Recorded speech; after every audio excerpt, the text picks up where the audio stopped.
사도행전 13장 1절에서 12절까지의 말씀입니다. 한 절씩 교독해서 읽겠습니다. 안디옥 교회에 선지자들과 교사들이 있으니 곧 바나바와 니게르라 하는 시므온과 구레네 사람 루기오와 분봉왕 헤롯의 동생 마나엔과 및 사울이라. 주를 섬겨 금식할 때에 성령이 이르시되 내가 불러 시키는 일을 위하여 바나바와 사울을 따로 세우라 하시니 이에 금식하며 기도하고 두 사람에게 안수하여 보내니라. 두 사람이 성령의 보내심을 받아 실루기아에 내려가 거기서 배 타고 구브로에 가서 살라미에 이르러 하나님의 말씀을 유대인의 여러 회당에서 전할세 요한을 수행원으로 두었더라. 온 섬 가운데로 지나서 바보에 이르러 바예수라 하는 유대인 거짓 선지자인 마술사를 만나니 그가 총독 서기오 바울과 함께 있으니 서기오 바울은 지혜 있는 사람이라. 바나바와 사울을 불러 하나님의 말씀을 듣고자 하더라. 이 마술사 엘루마는 이 이름을 번역하면 마술사라. 그들을 대적하여 총독으로 믿지 못하게 힘쓰니 바울이라고 하는 사울이 성령이 충만하여 그를 주목하고 이르되 모든 거짓과 악행이 가득한 자요 마귀의 자식이요 모든 의의 원수여 주의 바른 길을 굽게 하기를 그치지 아니하겠느냐. 보라, 이제 주의 손이 내 위에 있으니 내가 맹인이 되어 얼마 동안 해를 보지 못하리라 하니 즉시 안개와 어둠이 그를 덮어 인도할 사람을 두루 구하는지라. 이에 총독이 그렇게 된 것을 보고 믿으며 주의 가르치심을 놀랍게 여기니라. 아멘. 네, 오늘도 우리에게 주신 이 사도행전의 말씀을 붙들고 승리하는 화요일이 되시기를 축복합니다. 우리는 사도행전 10장에서 백부장이었던 고넬료가 베드로를 만나서 이제 이방인 선교가 시작되었음을 확인하였습니다. 그리고 이제 11장에 보면 안디옥 교회가 또 세워졌고 그 교회의 지도자로 바나바를 예루살렘 교회에서 파송하는 것을 우리가 확인하였습니다. 바나바는 이때 안디옥 교회를 섬기기 위해서 혼자 가지 않고 다메섹에 있던 사울을 데리고 함께 안디옥 교회로 가게 되었습니다. 그래서 오늘은 안디옥 교회에서 첫 번째로 선교사를 파송하는 장면이 기록되어 있는데 우리 먼저 1절부터 3절까지의 말씀을 통해서 안디옥 교회는 어떤 교회였고 또 그 교회에서 선교사를 파송하는 과정이 어떠했는지를 먼저 좀 살펴보겠습니다. 우리 안디옥 교회가 어떤 교회였는지 우리 1절 말씀을 같이 한번 읽겠습니다. 안디옥 교회에 선지자들과 교사들이 있으니 곧 바나바와 니게르라 하는 시므온과 구레네 사람 루기오와 분봉왕 헤롯의 맏동생 마나엔과 및 사울이라. 아멘. 1절 말씀을 보면 안디옥 교회를 섬기는 선지자들과 교사들, 다시 말해서 지도자들이 5명이 소개되고 있습니다. 바나바, 그리고 니게르라 하는 시므온, 구레네 사람 루기오, 그리고 분봉왕 헤롯의 맏동생 마나엔, 그리고 사울까지 5명이 소개되고 기록되어 있습니다. 우리는 이 5명의 사람들을 보면서 안디옥 교회를 이루고 있는 이 지도자들이 어떤 그룹인지를 우리는 파악할 수 있습니다. 다시 말해서 안디옥 교회는 이방인과 유대인이 하나가 되어서 세워진 교회라는 것을 보여주고 있습니다. 그래서 유대인뿐만 아니라 이방인 그리고 남자뿐만 아니라 여자까지도 교회의 지도자가 되어서 모두 예수를 그리스도로 고백하며 모인 하나의 공동체가 되었습니다. 그래서 이 안디옥 교회는 남녀노소 누구나 예수님을 구주로 고백하였다면 이 교회의 구성원이 되어서 하나님의 나라를 위하여 섬기는 자들이 되었다는 것을 우리는 알 수 있습니다. 이제 이 안디옥 교회는 이방인들을 모였고 또 이방인들만을 위해서 유대인들만을 위해서 모인 교회가 아니라 이방인들까지도 위해서 모인 교회였기 때문에 이제 성령님의 인도하심을 따라 선교사를 파송하게 되는데 선교사를 파송하는 과정이 2절과 3절 말씀에 기록되어 있는데 우리 2절과 3절 말씀을 같이 읽겠습니다. 주를 섬겨 금식할 때에 성령이 이르시되 내가 불러 시키는 일을 위하여 바나바와 사울을 따로 세우라 하시니 이에 금식하며 기도하고 두 사람에게 안수하여 보내니라. 아멘. 2절 말씀을 보면 먼저 주를 섬겨라고 표현하고 있습니다. 이것을 조금 더 정확하게 번역하면 주를 예배하며라고 할 수 있습니다. 그래서 안디옥 교회는 이 예배를 드리는 것에 힘썼고 또 특별히 예배 가운데 금식하며 기도하는 교회였습니다. 다시 말해서 이 첫 번째로 선교사를 파송하는 일에 있어서 지금 함께 모여서 하나님을 예배하고 또 하나님께 금식하며 기도하면서 하나님의 뜻을 묻고 하나님의 뜻에 순복하는 모습을 볼 수 있습니다. 그래서 우리는 여기서 금식하며 기도하였다라는 말이 2절과 또 3절 말씀에도 반복되고 있는데, 이 금식 기도라는 것은 우리가 끼니를 거르고 또 하나님의 온전한 뜻을 다시 한번 확인하고 받아들이는 시간입니다. 그래서 우리의 뜻을 하나님 앞에 관철시키는 것이 아니라 하나님의 뜻이 우리에게 이루어지기를 바라며 나의 힘과 또 나의 계획과 나의 생각을 비우며 기도하는 것이 바로 이 금식 기도였습니다. 그래서 이제 이 안디옥 교회는 이 금식 기도를 통해서 성령님의 인도하심을 따라 선교사를 파송하게 되는데, 1년 정도 이 안디옥 교회를 섬겼던 이 바나바와 또 그리고 사울을 선교사로 파송하게 됩니다. 사실 이 결정은 쉽지 않았습니다. 왜냐하면 안디옥 교회가 세워진 지 그리 오래되지 않았고 또 바나바가 지금 이 말씀을 전하고 가르치고 교회를 세워간 지 이제 1년이 조금 넘은 시간이었습니다. 그러니 이 안디옥 교회의 담임 목사님으로 모신 이 바나바를 파송하는 것, 그리고 또 지도자 중에 5명이었던 바나바와 사울까지 선교사로 파송한다는 것은 교회에서 결정하기가 쉽지 않았습니다. 그러나 안디옥 교회가 기쁨으로 이 일에 동참할 수 있었던 것은 하나님께 예배하고 또 금식하며 기도할 때 자신들의 뜻이 아닌 하나님이 주신 뜻에 한 마음과 한 뜻이 되었다라는 것을 우리는 알 수 있습니다. 그래서 이제 그 선교사를 파송하게 되는데, 우리는 여기에서 교회가 선교사를 파송하는 것이 아니라 성령님께서 선교사를 파송하는 주체이심을 우리는 다시 한번 확인할 수 있습니다.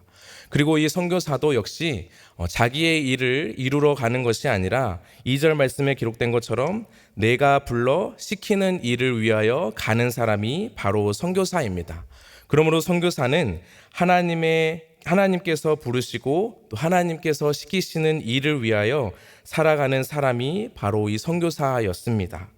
그러므로 우리는 이 안디옥 교회가 선교사를 파송하는 과정에서 선교사를 파송하는 주체는 성령님이시고 그 가운데 교회를 통해 일하시는 것을 우리는 볼 수 있습니다. 또한 선교사는 자신의 계획과 자신의 일을 이루러 가는 사람이 아니라 하나님께서 부르시고 하나님께서 시키시는 일을 감당하는 자로 서야 한다라는 것을 우리는 볼 수 있습니다. 그러므로 우리는 이 과정 속에서 선교사를 파송할 때 교회가 힘써야 할 것은 분명합니다. 오늘 말씀에 기록된 것처럼 주를 섬기는 것, 다시 말해서 하나님을 예배하는 것에 힘써야 하며, 또한 금식하며 기도할 때 신중하게 우리의 뜻이 아닌 성령님의 인도하심과 하나님의 뜻이 우리 교회에 이루어지기를 한 마음으로 기도할 때 하나님께서 이 선교사를 파송하고 또 선교사를 통해서 온 열방 가운데 복음이 증거되는 하나님의 사역을 이루신다는 것을 기억해야 합니다. 이제 이 성령의 보내심을 받은 바나바와 사울은 4절 말씀에 보면 실루기아에 내려가서 배를 타고 구브로로 가게 됩니다. 이 구브로라는 곳은 지중해 동북부에 있는 현재 이름으로는 키프로스라는 섬입니다. 바나바의 고향이 바로 이 구브로였습니다. 어떻게 구브로를 선택했는지는 성경에 기록되어 있지 않지만 이 역시도 성령님의 인도하심을 따라 간 선교지라고 볼 수 있습니다. 그리고 이제 5절 말씀에 보면 살라미라는 곳에 이르러 유대인의 회당을 찾아가서 하나님의 말씀을 전하였다고 하였는데, 우리 5절 말씀을 한번 같이 읽겠습니다.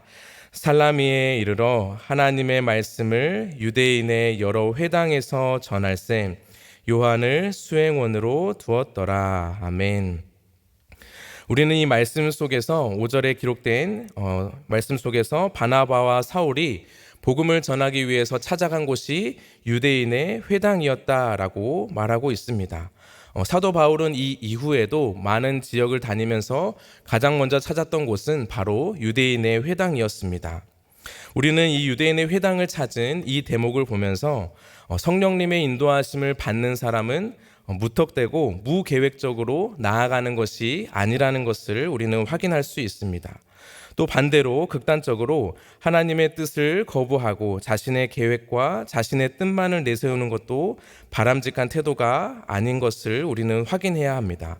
다시 말해서 성령의 보내심을 받은 선교사라면 먼저 하나님의 인도하심에 민감하게 반응하며 또 하나님께서 주신 지혜와 은사를 따라서 전략적으로 선교 사역을 감당하는 것이 바로 균형 잡힌 선교사의 사역입니다. 그래서 사도 바울과 바나바는 회당을 먼저 찾아갔고 또 회당을 찾아가면서 이 선교지로 가면서 수행원으로 요한을 데리고 다닌 것을 우리는 확인할 수 있습니다. 그러므로 우리는 선교 사역에 있어서 하나님의 인도하심과 또 성령님의 인도하심을 우선순위하고 우선하면서 그 말씀을 따라 인도받는 것이 가장 중요하지만 또한 하나님께서 각자에게 주신 지혜와 은사를 따라서 선교 사역 역시 창의적이고 전략적으로 이루어져야 한다는 것을 우리는 이 말씀을 통해서 기억해야 됩니다. 이제 마지막 세 번째 단락을 보면 이 섬을 횡단하면서 이제 140km 정도를 지나서 반대편에 있는 수도 바보라는 지역에 도착하게 됩니다. 이 바보라는 지역에서 만난 거짓 선지자인 마술사가 등장하는데 6절 말씀에 보면 그 사람의 이름이 바예수라는 것을 알 수 있습니다. 우리 신약 성경에 보면 맹인 거지였던 바디메오를 잘 아실 텐데 바디메오가 디메오의 아들이라는 뜻인 것처럼 바예수도 예수의 아들이라는 이름을 가진 유대인이었습니다. 그런데 이 유대인이었던 바예수는 거짓 선지자로 소개가 되고 있습니다. 그래서 7절 말씀에 보니까 지금 이 바예수가 그 당시 총독 서기오 바울 옆에 함께 있었다라고 말하고 있는데 우리 7절 말씀을 같이 한번 읽겠습니다. 그가 총독 서기오 바울과 함께 있으니 서기오 바울은 지혜 있는 사람이라 바나바와 사울을 불러 하나님의 말씀을 듣고자 하더라. 아멘. 그 지역을 다스리던 로마의 총독 서기오 바울이 있는데 그 옆에 지금 바예수가 있었다라고 이야기를 하고 있습니다. 당시 고위 관료들은 이렇게 자신의 옆에 보좌관처럼 거짓 선지자나 선견자나 점성술자들을 옆에 두고 그들의 말을 듣고 지혜를 채우려고 했습니다. 그러나 이 성경에서 말하는 것처럼 바예수는 거짓 선지자였습니다. 그래서 이 서기오 바울은 그 지혜를 사모하는 사람이었기 때문에 여전히 채워지지 않는 영적인 허기가 있었습니다. 그래서 지금 바나바와 사울을 불러서 하나님의 말씀을 듣기 위하여 바나바와 사울을 초청하였습니다.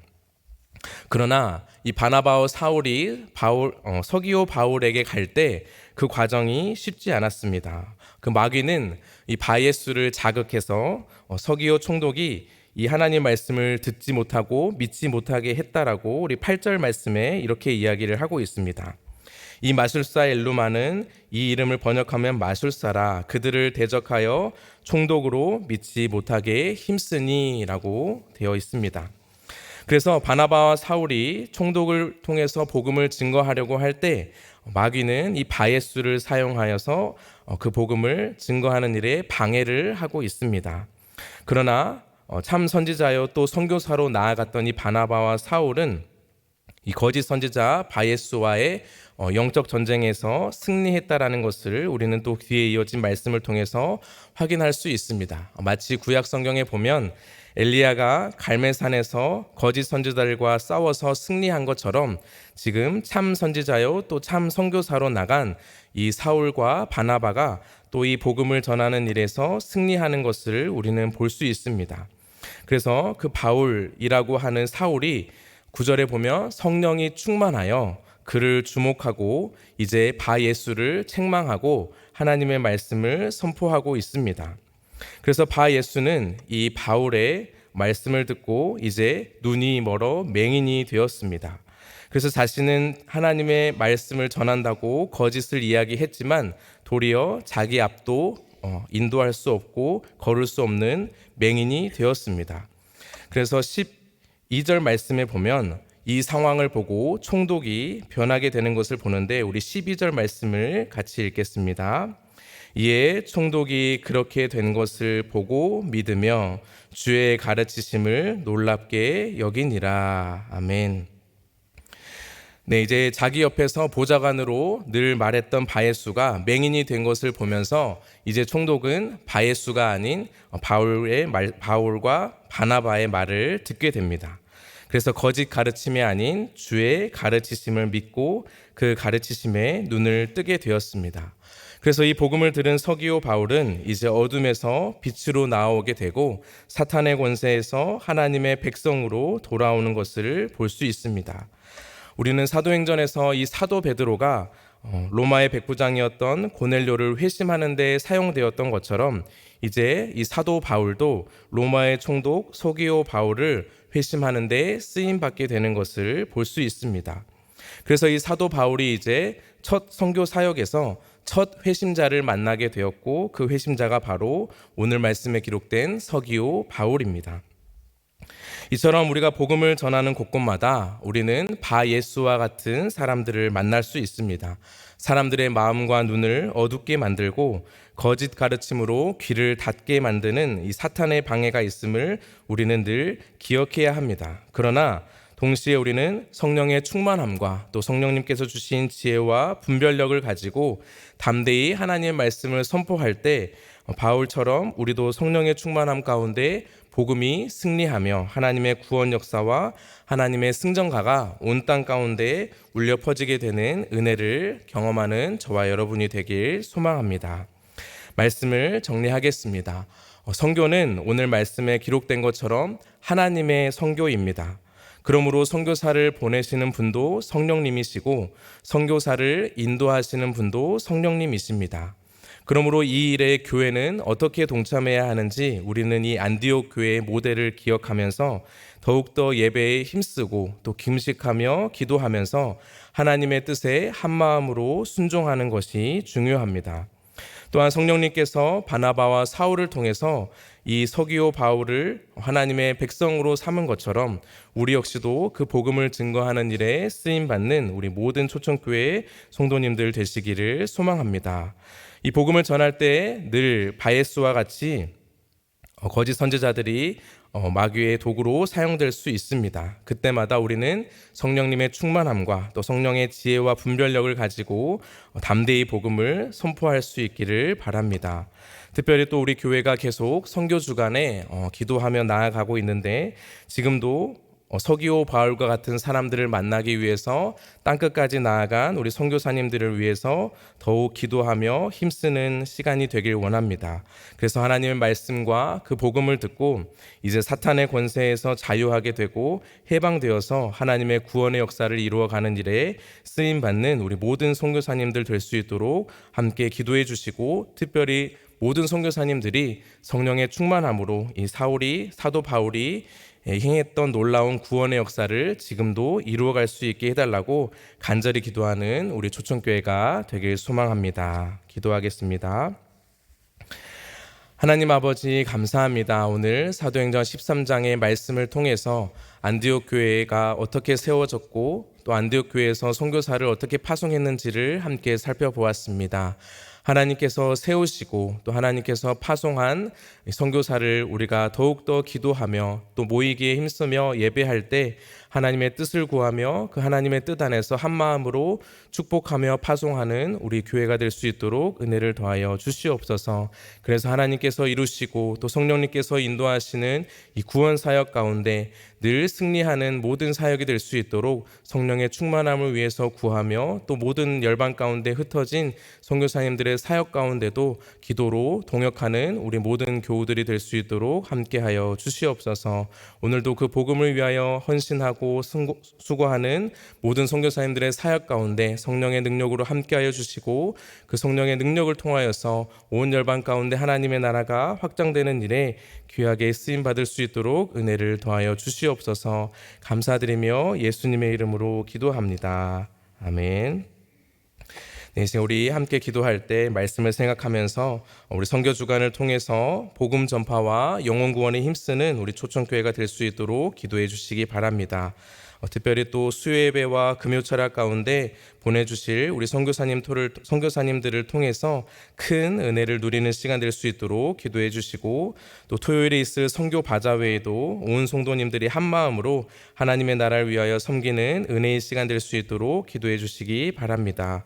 또 극동방송이 차별금지법과 관련하여 대법원 판결을 앞두고 있는데, 이 하나님의 복음을 전하는 극동방송이 승소하여서 하나님의 창조 질서가 세워질 수 있도록 기도해 주시기 바랍니다. 우리 각자의 기도 제목을 가지고 주여 한번 부르고 기도하겠습니다. 주여.